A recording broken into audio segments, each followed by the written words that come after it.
আমরা এখন চলেছি বিশ্বের অন্যতম বিপজ্জনক, চ্যালেঞ্জিং কিন্তু মনোরম ও সুন্দর রাস্তা লেহ থেকে মানালি পর্যন্ত।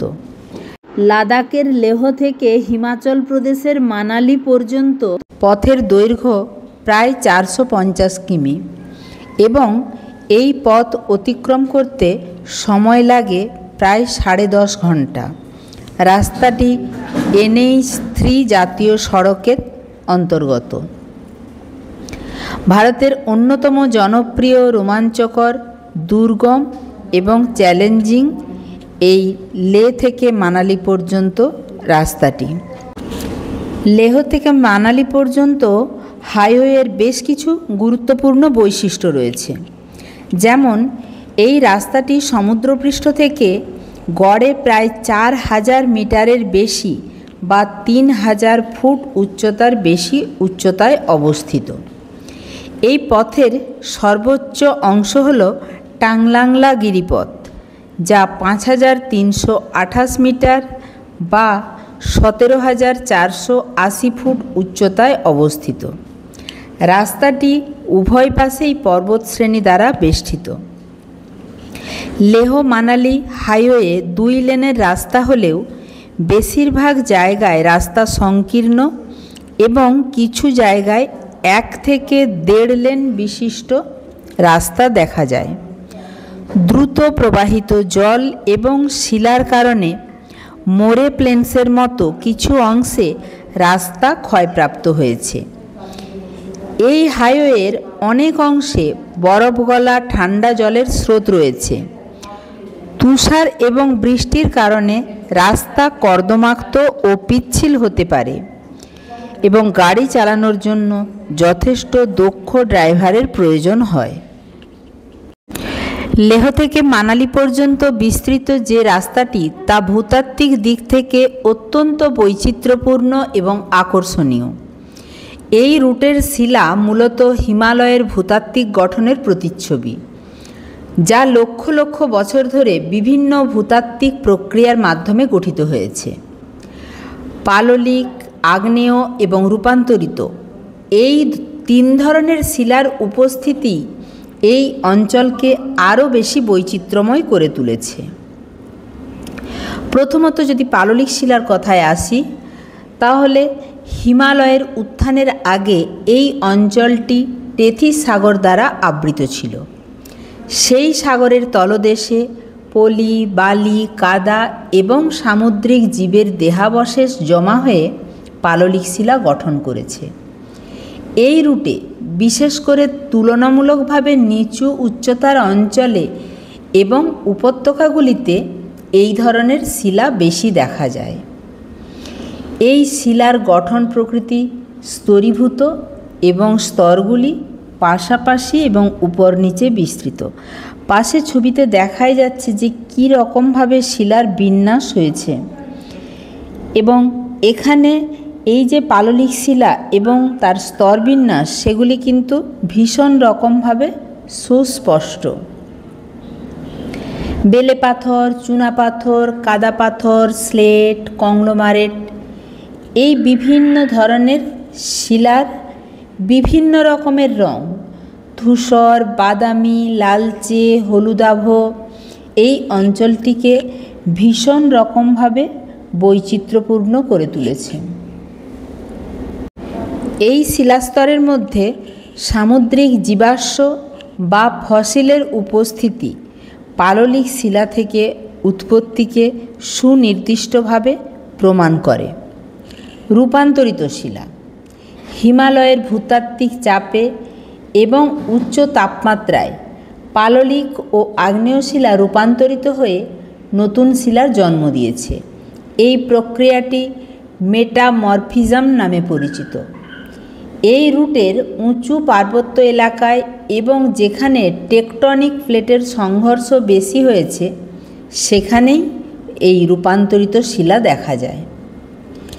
এই শিলার গঠন প্রকৃতি প্রায়শই পরিবর্তিত এবং সংকুচিত। এদের মধ্যে ফোলাইশন অর্থাৎ সমান্তরাল বিন্যাস বেশি দেখা যায়, যেমন স্লেট বা সিস্টে। রূপান্তরিত শিলার মধ্যে চুনাপাথরের রূপান্তর মার্বেল, কাদা পাথর বা সেলের রূপান্তর স্লেট এগুলো যেমন দেখা যায়, আবার আগ্নেয় শিলা যেমন গ্রানাইটের রূপান্তর নিস এই শিলারও উপস্থিতি দেখা যায়। এদের রং এবং টেক্সচার মূল শিলার উপর নির্ভর করে। মার্বেল প্রায়শই সাদা বা হালকা রঙের হয়, যেখানে সিস্ট বা নিস গাঢ় এবং স্ফটিকময় হতে পারে। এছাড়া দেখা যায় আগ্নেয় শিলার উপস্থিতি। এখন রাস্তার ধারে যে কালো শিলার স্তর দেখা যাচ্ছে, তা যে একসময় উদ্ভিদ দেহ চাপা পড়ে কয়লায় রূপান্তরিত হয়েছে সেটা বোঝাই যাচ্ছে, এবং এর উপর রীতিমতো বরফ জমা হয়ে আছে। আমাদের রাস্তার বাম দিকের অংশ পুরোপুরি বরফে ঢাকা এবং রাস্তার ওপরের অংশও বরফে ঢাকা, যেটা বছরের প্রায় 7 থেকে 8 মাস পুরো অঞ্চলটাকেই বরফাবৃত করে রাখে। এই যে স্বল্পকালীন গ্রীষ্মকাল, তাতে বরফ গললে কিছু কিছু ক্ষেত্রে শিলাগুলো উন্মুক্ত হয়ে পড়ে। রাস্তার দুপাশে পাললিক এবং রূপান্তরিত শিলার প্রাধান্য থাকলেও কিছু কিছু স্থানে আগ্নেয় শিলার উপস্থিতিও লক্ষ্য করা যায়। এই শিলাগুলি ভূগর্ভস্থ গলিত শিলা বা ম্যাগমা বাইরে বেরিয়ে এসে লাভা রূপে সঞ্চিত হয়ে গঠিত হয়। আগ্নেয় শিলার মধ্যে গ্রানাইট এবং ব্যাসল্টের উপস্থিতি দেখা যায়। গ্রানাইট সাধারণত হালকা রঙের এবং দানাদার হয়, যখন ব্যাসল্ট গাঢ় রঙের এবং সূক্ষ্ম দানার হয়। এই শিলাগুলি পর্বতমালায় কঠিন এবং ক্ষয় প্রতিরোধী অংশ হিসাবে অবস্থান করে। আমরা এখন এসে পৌঁছেছি টাংলাংলা পাস তথা টাংলাংলা গিরিপথে। এটি বিশ্বের অন্যতম উচ্চ মোটরযানযোগ্য পাস। এর উচ্চতা প্রায় 5328 মিটার বা 17,480 ফুট। উচ্চতার কারণে এটি একটি চ্যালেঞ্জিং এবং রোমাঞ্চকর পথ হিসাবে পরিচিত। অত্যধিক উচ্চতার কারণে টাংলাংলায় আবহাওয়া খুব দ্রুত পরিবর্তিত হয়।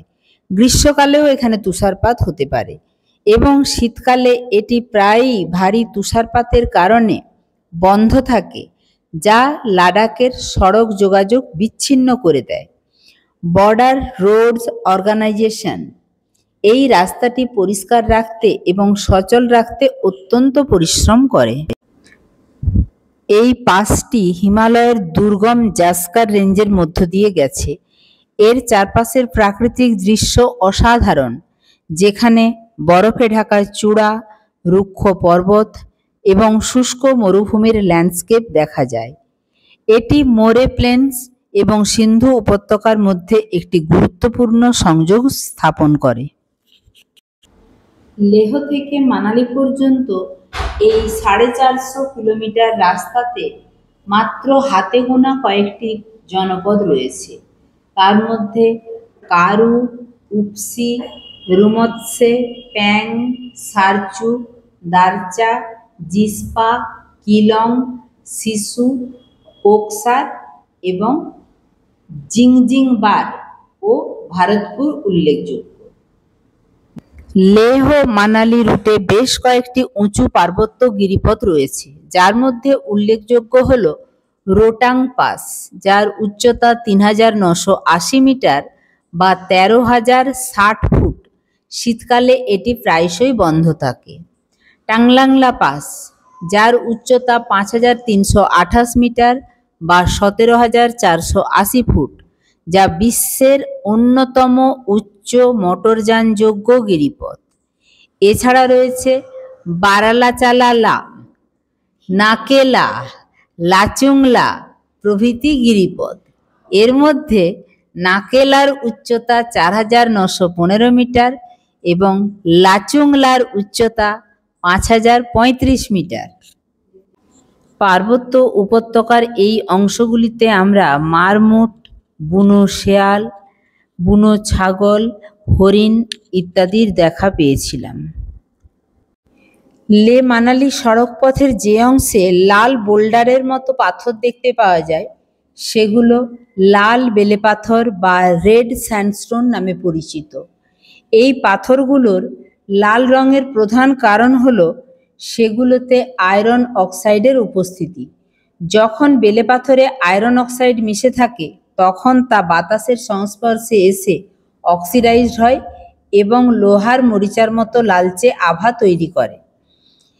হিমালয়ের উঁচু এলাকায় বিভিন্ন ভূতাত্ত্বিক প্রক্রিয়ার কারণে এই ধরনের বেলেপাথর প্রচুর পরিমাণে দেখতে পাওয়া যায়। লে মানালি সড়কপথে দেখতে পাওয়া লাল বেলেপাথর বিভিন্ন ধরনের ভূমিরূপ তৈরি করে, বিশেষ করে পার্বত্য অঞ্চলে যেখানে ক্ষয় এবং আবহবিকার প্রক্রিয়াগুলো সক্রিয় থাকে। এর মধ্যে কিছু উল্লেখযোগ্য ভূমিরূপ হল খাড়া পাহাড় ও ক্লিপ। বেলেপাথর তুলনামূলকভাবে শক্ত এবং ক্ষয় প্রতিরোধী হওয়ায় এটি খাড়া ঢাল এবং উঁচু ক্লিপ তৈরি করতে পারে, বিশেষ করে যখন এর নিচের নরম শিলাস্তরগুলো দ্রুত ক্ষয়প্রাপ্ত হয়। তখন উপরের বেলেপাথরের স্তরগুলো উন্মুক্ত হয়ে ক্লিপ তৈরি করে। লে মানালির মতো অঞ্চলে নদীর ধারা বা হিমবাহের ক্ষয়ের কারণে এই ধরনের খাড়া ঢালের সৃষ্টি হয়। এছাড়া তৈরি করে ক্ষয়প্রাপ্ত উপত্যকা এবং গিরিখাত। তোমরা পাশে গিরিখাত দেখতেই পাচ্ছ। নদী বা জলের প্রবাহ বেলেপাথরের স্তরগুলোকে কেটে গভীর উপত্যকা বা গিরিখাত তৈরি করতে পারে। বেলেপাথরের স্তরবিন্যাস এবং এর মধ্যে নরম শিলার উপস্থিতি এই প্রক্রিয়াকে আরও প্রভাবিত করে। এছাড়া স্তরীভূত বা সোপান ভূমিরূপ তৈরি করে। বেলেপাথর সাধারণত স্তরে স্তরে জমা হয়। এই স্তরগুলো বিভিন্ন রঙের এবং ভিন্ন ভিন্ন ক্ষয় প্রতিরোধের ক্ষমতা সম্পন্ন। ফলে ক্ষয়প্রাপ্ত হওয়ার পর সোপান বা ধাপযুক্ত ভূমিরূপ তৈরি হয়, যেখানে কঠিন বেলেপাথরের স্তরগুলো ধাপের মতো দাঁড়িয়ে থাকে এবং নরম স্তরগুলো অবনমিত হয়। আমরা এখন চলেছি সুগভীর খাতের মধ্য দিয়ে তৈরি করা রাস্তার উপর দিয়ে। যেমন সুগভীর খাত, সেরকমই খাড়াই এবং সংকীর্ণ পাত। এর পরের অংশের যে ভূপ্রকৃতি সেটা একদম অসাধারণ। দেখো, এই অংশটাতে মনে হচ্ছে যে মানুষের তৈরি করা কোনো যেন স্থাপত্য, অসাধারণ দেখতে। এই অংশের শিলায় কোয়ার্টজ, ফেলসপার, মাইকা এবং বিভিন্ন ধরনের আয়রন খনিজ তাদের রঙের জন্য দায়ী। অনেক শিলায় এই খনিজগুলো এমনভাবে মিশ্রিত থাকে যে তা দেখতে ধূসর রঙের হয়। ডান দিকের পাহাড়টা দেখো, অনেকটা ধূসর রঙের। আবার অনেক সময় পাললিক শিলায় জৈব পদার্থের অবশেষ বেশি থাকলে কার্বনের উপস্থিতির কারণে বাঁ দিকের অংশে দেখো দেখা যাচ্ছে যে কালো রঙের পাহাড় দেখা যাচ্ছে। শিলায় লোহার মতো খনিজ পদার্থ বাতাসের সংস্পর্শে এসে অক্সিডাইজড হলে তার রং পরিবর্তিত হয়, যা ধূসর বা বাদামি আভা তৈরি করতে পারে। লে মানালি অঞ্চলের শুষ্ক এবং চরম আবহাওয়া শিলাগুলোর পৃষ্ঠকে ক্ষয়প্রাপ্ত করে এবং একটি নির্দিষ্ট ধূসর আভা প্রদান করে। এই শিলার উপর দিনের বিভিন্ন সময়ে সূর্যের আলো বিভিন্ন কোণে প্রতিফলিত হয়ে আরও বিভিন্ন রঙের ছটা তৈরি করে, যা পাহাড়গুলোকে দেখতে আরও সুন্দর এবং রোমাঞ্চকর করে তোলে। লেহ মানালি সড়কপথটি হিমালয়ের উচ্চ পার্বত্য অঞ্চলে অবস্থিত, যেখানে হিমবাহের ক্ষয় এবং সঞ্চয় উভয় প্রকার কাজের ফলেই বিভিন্ন আকর্ষণীয় ভূমিরূপ দেখা যায়। এই অঞ্চলের রুক্ষ ও পাথুরে ভূপ্রকৃতিতে হিমবাহের প্রভাব অত্যন্ত সুস্পষ্ট এবং এখানে হিমবাহের কাজের ফলে যে সমস্ত ভূমিরূপগুলি দেখা যায় তার মধ্যে উল্লেখযোগ্য হল ইউ আকৃতির উপত্যকা। হিমবাহ যখন কোনো নদী উপত্যকা দিয়ে প্রবাহিত হয় তখন সে পার্শ্বক্ষয় ও নিম্নক্ষয় করে উপত্যকাটিকে ইংরাজি ইউ অক্ষরের মতো চওড়া ও গভীর করে তোলে। লেহ মানালি সড়কে এমন অনেক উপত্যকা দেখা যায় যা হিমবাহ দ্বারা সৃষ্ট। এমনকি হিমবাহ দ্বারা সৃষ্ট উপত্যকার মধ্য দিয়ে অনেক অংশেই এই সড়কপথটি বিস্তৃত হয়েছে। এছাড়া যেটা দেখা যায় সেটা হলো ঝুলন্ত উপত্যকা। প্রধান হিমবাহের উপত্যকা যখন খুব গভীর হয় তখন তার সাথে যুক্ত ছোট উপহিমবাহের উপত্যকাগুলি কম গভীর হয় এবং প্রধান উপত্যকার উপর ঝুলন্ত অবস্থায় থাকে। পরবর্তীতে হিমবাহ সরে গেলে এই উপত্যকাগুলো ঝর্ণার জন্ম দেয়। লেহ মানালি পথে এমন ঝুলন্ত উপত্যকা এবং তার ফলে সৃষ্ট জলপ্রপাত দেখা যায়। এছাড়া দেখা যায় সার্ক বা হিমগহ্বর। পর্বতের মাথায় হিমবাহের ক্ষয়কার্যের ফলে সৃষ্ট হাতলযুক্ত চেয়ার বা অ্যাম্ফি থিয়েটারের মতো গহ্বর লে মানালি রুটের আশেপাশে অনেক উচ্চ পর্বতে এই রকম সার্ক দেখতে পাওয়া যায়, যা গ্রীষ্মকালে প্রায়শই ছোট হ্রদে পরিণত হয়। এছাড়া দেখা যায় অ্যারেট। দুটি পাশাপাশি সার্ক বা হিমগহ্বরের ক্ষয়কার্যের ফলে সৃষ্ট করাতের দাঁতের মতো তীক্ষ্ণ ও সংকীর্ণ শৈলশিরা হল অ্যারেট। এই অঞ্চলের পর্বতগুলিতে এই ধরনের খাড়া ও ধারালো শৈলশিরা দেখা যায়। দেখা যায় হর্ন বা পিরামিড চূড়া। 3 বা তার বেশি সার্কের ক্ষয়কার্যের ফলে সৃষ্ট পিরামিডের মতো সূচালো পর্বত শৃঙ্গ। তোমরা দেখতেই পাচ্ছ লে মানালি রুটে কিছু কিছু পর্বত শৃঙ্গ এই ধরনের হর্ন আকৃতির হয়। দেখা যায় রসে মতানি। হিমবাহের প্রবাহের দিক মসৃণ ও ঢালু এবং বিপরীত দিক এবড়োখেবড়ো ও খাড়া শিলাখণ্ড, যা হিমবাহের ঘর্ষণ ও উৎপাটন প্রক্রিয়ার দ্বারা গঠিত হয়। এই অঞ্চলের কোনো কোনো স্থানে এই ধরনের শিলাখণ্ডও দেখতে পাওয়া যায়। এগুলো সবগুলোই গেল হিমবাহের ক্ষয়কার্যের ফলে সৃষ্ট ভূমিরূপ। এছাড়া প্রায়শই যেটা দেখা যায় সেটা হচ্ছে হিমবাহের সঞ্চয় কাজের ফলে সৃষ্ট ভূমিরূপ। এখন যেহেতু গ্রীষ্মকালে বরফ গলে গেছে বেশিরভাগ অংশে, তাই হিমবাহের সঞ্চয় করা নুড়ি, বালি, পাথর, কাঁকর বা হিমবাহের সঞ্চয়জাত ভূমিরূপগুলি খুব স্পষ্টভাবে বোঝা যায়। প্রথম ভূমিরূপ হচ্ছে গ্রাবরেখা। হিমবাহ তার সাথে নুড়ি, কাঁকর, বালি এবং বড় বড় শিলাখণ্ড বহন করে নিয়ে আসে এবং বিভিন্ন স্থানে সঞ্চয় করে।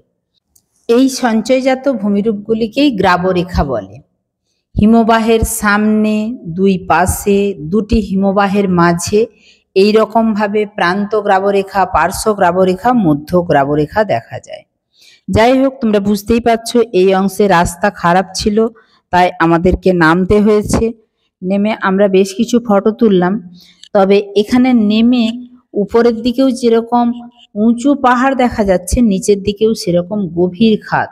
ফলে রীতিমতো এই অংশটা শুধু কি বলবো যে রোমাঞ্চকর তা নয়, মারাত্মক রকমভাবে ভয়ঙ্কর।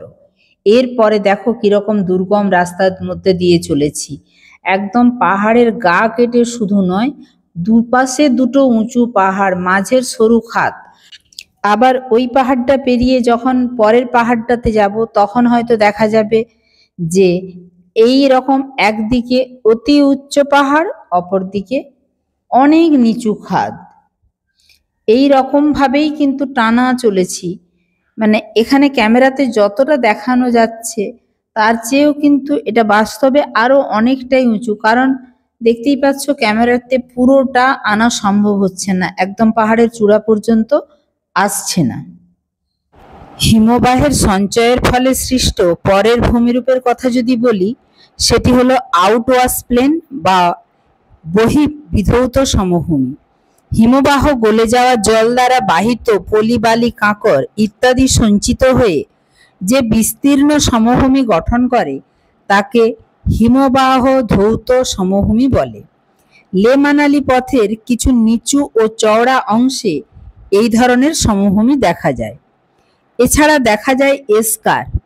হিমবাহের নিচে বা ভেতরে জলস্রোত দ্বারা বাহিত পলি, বালি, নুড়ি ইত্যাদি সঞ্চিত হয়ে সৃষ্ট আঁকাবাঁকা ও দীর্ঘ শৈলশিরাকে এস্কার বলে। এছাড়া রয়েছে কেম। কেম তো প্রচুর সংখ্যায় দেখা যায়। হিমবাহের ফাটল বা গর্তে পলি, বালি ইত্যাদি জমে সৃষ্ট স্তূপাকার বা শঙ্কু আকৃতির ছোট টিলাকে বলে কেম। লে মানালি সড়কপথের উচ্চতা, চরম আবহাওয়া ও ভূপ্রকৃতিগত বৈশিষ্ট্য হিমবাহের ক্ষয় ও সঞ্চয় উভয় কার্যের পক্ষেই আদর্শ। এই অঞ্চলের ল্যান্ডস্কেপ হিমবাহের অতীত ও বর্তমান কার্যকলাপের এক জীবন্ত প্রমাণ। লে থেকে মানালি যাওয়ার পথে এই হাইওয়েতে রয়েছে উল্লেখযোগ্য কিছু দর্শনীয় স্থান। তার মধ্যে যে সমস্ত গিরিপথগুলি রয়েছে তার কথা আগেই বলেছি। টাংলাংলা, নাকিলা, লাচংলা, এছাড়া রয়েছে বিখ্যাত মোর প্লেন্স, প্রায় 40 কিলোমিটার দীর্ঘ একটি মালভূমি যা তার রুক্ষ এবং অসাধারণ প্রাকৃতিক সৌন্দর্যের জন্য বিখ্যাত। বারালাচালা, এটি 4850 মিটার উচ্চতায় অবস্থিত একটি পর্বত পথ যা লাহুল ও লাদাখের মধ্যে সংযোগ স্থাপন করে। সুরজতাল হ্রদ এই পাসের কাছেই অবস্থিত। মানালির কাছাকাছি রয়েছে রোটাং পাস, মানালি থেকে প্রায় 51 কিলোমিটার দূরে অবস্থিত একটি উঁচু পর্বত পথ, যেখান থেকে পীরপাঞ্জাল রেঞ্জের অসাধারণ দৃশ্য দেখা যায়। রহস্য রোমাঞ্চে ভরা এই রাস্তার প্রতিটি বাঁকেই রয়েছে বিপদের আশঙ্কা, দুর্ঘটনার আশঙ্কা, এমনকি মৃত্যুর হাতছানি। কারণ একদিকে সুউচ্চ পর্বতমালা, উল্টো দিকে সুগভীর খাদ এবং মাঝে মধ্যেই রাস্তার উপর ধস বা কখনো কখনো বোল্ডার খুলে পড়তে দেখা যাচ্ছে। এই রকম ভাবেই আমরা চলেছি সুদীর্ঘ 450 কিলোমিটার রাস্তা। কথা বলতে বলতেই তোমরা দেখতে পেলে যে রাস্তার পাশে একটি গাড়ি কিভাবে উল্টে গিয়ে ঝুলন্ত অবস্থায় রয়েছে। রাস্তার মাঝে এক স্থানে এভাবে জলের বোতল জমা করা আছে। দুর্ঘটনাগ্রস্ত এবং পরে মারা যাওয়া কোনো ট্রাকের ড্রাইভার এবং খালাসির আত্মার শান্তির জন্যই নাকি এখানে এভাবে জলের বোতল দেওয়া হয়। এবার আসি নদ নদীর কথায়। লেহ থেকে মানালি যাওয়ার পথে বেশ কিছু গুরুত্বপূর্ণ নদীর দেখা মেলে। এর মধ্যে প্রধান হলো সিন্ধু নদী। লেহ মানালি হাইওয়েতে লাদাখের মধ্য দিয়ে সিন্ধু নদী প্রবাহিত। এছাড়া রয়েছে চন্দ্রা নদী এবং ভাগা নদী। দুটি নদীর জলই যথেষ্ট ঘোলাটে বা বালি কাদায় পরিপূর্ণ।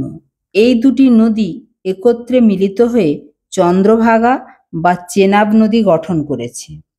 এছাড়া মানালির কাছে রয়েছে বিয়াস নদী। এছাড়া এই রুটে অনেক ছোট ছোট পাহাড়ি ঝর্ণা এবং উপনদী দেখতে পাওয়া যায়, যেগুলি রাস্তার পাশ বরাবর প্রবাহিত। দেখো, এটা বিপাশা নদী। বিয়াস কি গভীর গিরিখাতের মধ্য দিয়ে আসছে।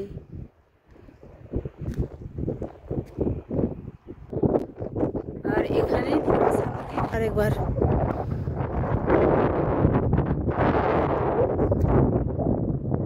দেখো, এখন আমরা সারচুতে নেমেছি। সারচু অ্যাডভেঞ্চার প্রেমীদের জন্য একটি উল্লেখযোগ্য স্থান। এখানকার পরিষ্কার আকাশে রাত্রেবেলা সুন্দরভাবে মিল্কি ওয়ে দেখা যায় বলে অনেকেই এখানে তাঁবুতে রাত্রি যাপন করে থাকেন। এটি একটি বিরতি স্থল। একদম ভোর থেকে যাত্রা শুরু করেছিলাম, এখন প্রায় সূর্যাস্তের সময়। রাস্তায় আমরা এই হ্রদটি পেয়েছিলাম। দেখো, সূর্যাস্তের সময় সূর্যের সোনালি আলো পড়ে কি সুন্দর ঝিকিমিক করছে। এরপরে প্রায় অন্ধকার এবং শেষ ছবি তুলেছিলাম অটল টানেলে। অটল টানেল তার দৈর্ঘ্য, উচ্চতা, সারা বছরের সংযোগ সুবিধা, কৌশলগত গুরুত্ব এবং প্রকৌশলগত সাফল্যের কারণে বিশ্বজুড়ে পরিচিতি লাভ করেছে। এটি সমুদ্রপৃষ্ঠ থেকে প্রায় 10,000 ফুট বা 3,100 মিটার উচ্চতায় অবস্থিত দীর্ঘতম হাইওয়ে টানেল। এর দৈর্ঘ্য প্রায় 9.02 কিলোমিটার। এটি হিমাচল প্রদেশের মানালিকে লাহুল স্পিতি উপত্যকার সাথে যুক্ত করে।